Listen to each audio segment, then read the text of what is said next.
त्याला मी उपमुख्यमंत्री गद्दाराच्या प्रश्नाला मी उत्तरच देत नाही. पण त्यावरचे फोटो बघण्यापेक्षा गद्दाराच्या आणि पूर्वीही अशी मदत केली जात होती आणि तेव्हाही फोटो छापले जात होते. मी गद्दाराच्या प्रश्नाला उत्तरच देत नाही. गद्दार तो गद्दारच.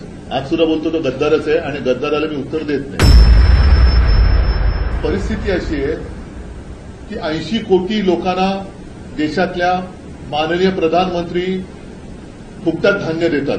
पण हे धान्य जो पिकवतो तो शेतकरी आज उपाशी मरतोय. त्या शेतकऱ्याला तुम्ही अन्नधान्य का देत नाही आहात? त्या शेतकऱ्याच्या सुद्धा आरोग्याची काळजी कोण बघणार आहे?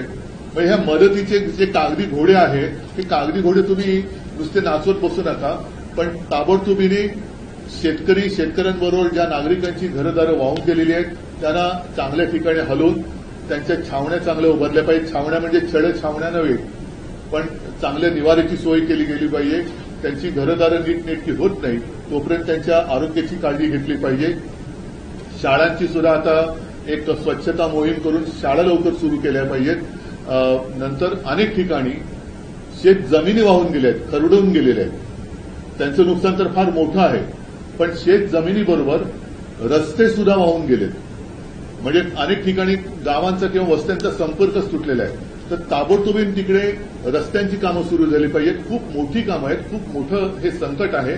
परत एकदा सांगतो, आम्हाला याच्यामध्ये राजकारण आणायचं नाही, पण आम्ही किती जरी म्हटलं तरी सरकार ज्या पद्धतीने कामकाज करते किंवा करत नाहीये हे मात्र संतापजनक आहे. नुसते कागदी घोडे नाचवण्यापेक्षा तिथे शेतकऱ्यांमध्ये जा, काय हवं नको ते बघा. केंद्राचं पथक कधी येणार? आज मी असं म्हणत होतो की खरं म्हणजे मुख्यमंत्री आणि दोन्ही उपमुख्यमंत्र्यांनी नुसते मुजरे मारायला दिल्लीत जातात, त्याच्यापेक्षा महाराष्ट्राच्या हक्काच्या मागणीसाठी महाराष्ट्र संकटात आहे त्या मागणीसाठी म्हणून त्यांनी दिल्लीला जायला पाहिजे. या संदर्भात विखे पाटलांना प्रश्न केला होता, मी मुद्दा होता तर ते म्हणतात की कुठे गैरसमज निर्माण केला जातो, गैरसमज निर्माण केला जातो आणि कारखान्याच्या व्यवहारातून हे पैसे घेतले जाणार आहेत. मग बातमी खोडा तुम्ही, पण ती बातमी खोडा ना तुम्ही. ही त्यांचा प्रश्न आहे, बातमी आली कशी? पण हे जरी असेल तरी अतिवृष्टी झाली हा गैरसमज आहे का? पिकं उद्ध्वस्त झाली हा गैरसमज आहे का? घरदारी वाहून गेली हा गैरसमज आहे का? रस्ते वाहून गेलेत हा गैरसमज आहे का? मुलांची पुस्तकं वह्या पुस्तकं वाहून गेली हा गैरसमज आहे का? शेतकरी आत्महत्या करतायत हा गैरसमज आहे का?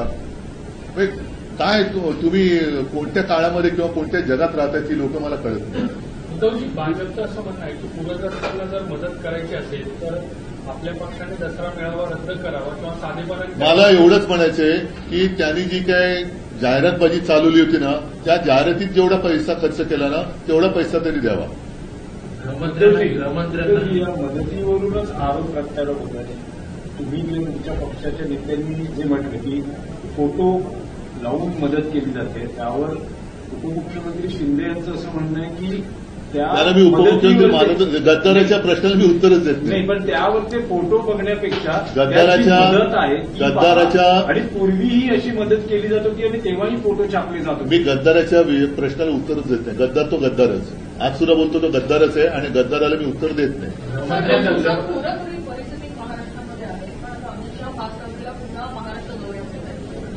नाही ते येणार, त्यांचे इथे काय व्यवहार असतील ते करणार.